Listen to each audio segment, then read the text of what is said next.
মহিলাদের জমির অধিকার, সম্পত্তির অধিকার, নারী সুরক্ষা, বাল্যবিবাহ রোধ সহ বিভিন্ন বিষয়কে সামনে রেখে প্রমিলা বাহিনীর 15তম কোচবিহার জেলা সম্মেলন হলো। মঙ্গলবার শহরের নৃপেন্দ্রনারায়ণ স্মৃতি পাঠাগারে সম্মেলনের উদ্বোধনী অনুষ্ঠানে উপস্থিত ছিলেন দিনহাটার থানার আইসি জয়দীপ মোদক, ওকরাবাড়ি হাই স্কুলের প্রধান শিক্ষক বিশ্বনাথ দেব, দিনহাটার নাগরিক মঞ্চের সম্পাদক Joygopal Bhowmik, action aid Kolkata regional manager Surajit Neogi, Coochbehar জেলা মহিলা সুরক্ষা আধিকারিক অর্পিতা মল্লিক, দিনহাটা মহিলা থানার আধিকারিক রত্না রায়, আইনজীবী শুক্লা বসাক। এদিন এই সম্মেলনে নারীদের অধিকার ছাড়াও সাংগঠনিক বিভিন্ন বিষয় নিয়ে আলোচনা করেন উপস্থিত সকলে।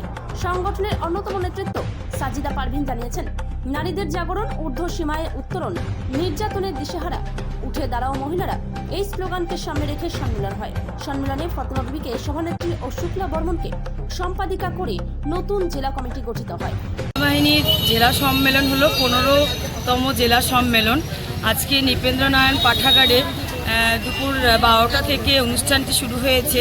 এই অনুষ্ঠানে উপস্থিত ছিলেন দিনহাটা থানার আইসি জয়দেব মোদক এবং অ্যাকশন এইড কলকাতা উনি পশ্চিমবঙ্গের কর্ণধর মাননীয় সুরজিৎ নিয়োগী, উনি উপস্থিত ছিলেন। সঙ্গে দিনহাটা মহিলা থানার একজন রত্না রায় উপস্থিত ছিলেন।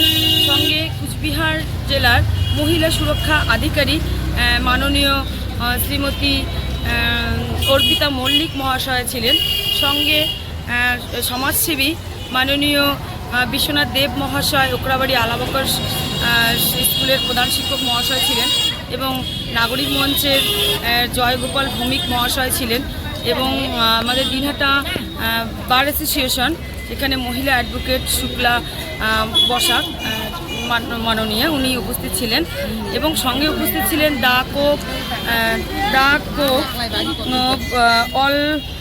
অলটন তার উদ্যোক্তা অমিত ভাই এবং প্রমিলা বাহিনীর সকল সদস্যরা এবং পাশে ছিলেন বিতালদা বিকাশ সমিতি। মূলত মহিলাদের যে 1 বছরে প্রমিলা বাহিনী যে কর্মকাণ্ড করছে সেই বিষয় নিয়ে আলোচনা, সঙ্গে আগামী দিনে প্রমিলা বাহিনীর কাজের পরিকল্পনা, তার মধ্যে মহিলাদের কিছু দাবি সমত, মহিলাদের সম্পত্তির অধিকার, মহিলাদের জমির অধিকার এবং মহিলাদের সুরক্ষা ক্ষমতায়নের উপরে বিভিন্ন কর্মকাণ্ড এবং আলোচনা আমরা তুলে ধরছি। তার মধ্যে স্পেসিফিক একটা দাবি প্রমিলা বাহিনী জমির অধিকার এখানে তুলে ধরলেন।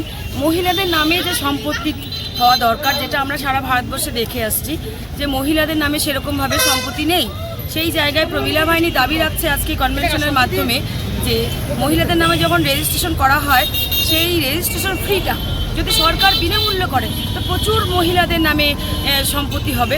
তাহলে আমরা আগামী দিনে মহিলাদের ক্ষমতায়নটাকে একটু ভালোভাবে রূপান্তরণ করতে পারবো। এই একটা বার্তা রেখে সামনে 10ই ডিসেম্বর মানবাধিকার দিবস, সেই দিবসকে সামনে রেখে আমরা প্রমিলা বাহিনী আজকে এই সম্মেলন অনুষ্ঠান করলাম এবং সঙ্গে আমাদের নতুন কমিটি ফরমেশন করা হলো। পুরনো কমিটি ভেঙে নতুন কমিটি, সেই কমিটিতে সভাপতি হিসাবে নির্বাচিত হলেন ফাতেমা বিবি এবং ক্যাশিয়ার হিসাবে নির্বাচিত হলেন কণিকা সরকার এবং প্রমিলা বাহিনীর যিনি হাত ধরে 1 বছর চলবে সম্পাদিকা, তিনি হলেন শুক্লা বর্মন। এই গত বছরের সম্পাদিকা আসমা বিবি, তার হাতে এবছরের নির্বাচিতভাবে জয়ী হওয়া শুক্লা বর্মনের হাতে পুরো দায়িত্ব তুলে দেন আগামী 1 বছর কীভাবে তারা কাজকর্ম করবে। আমার নাম সাজিদা পারভিন, আমি প্রমিলা বাহিনীর কনভেনার হিসেবে আছি এবং প্রমিলা বাহিনীর বিভিন্নভাবে আইনি যে সাপোর্ট দরকার, কি পরামর্শ দরকার, কোথায় গিয়ে সে আটকে যাচ্ছে, বিভিন্নভাবে আমি তাদের পাশে থেকে তাদের সহযোগিতা করছি এবং বিভিন্ন জায়গা থেকে তাদেরকে যে আইনি ট্রেনিংগুলো নিতে হয়, প্রশিক্ষণগুলো নিতে হয়, তার একটা মাধ্যম হিসেবে তাদের সঙ্গে আছি।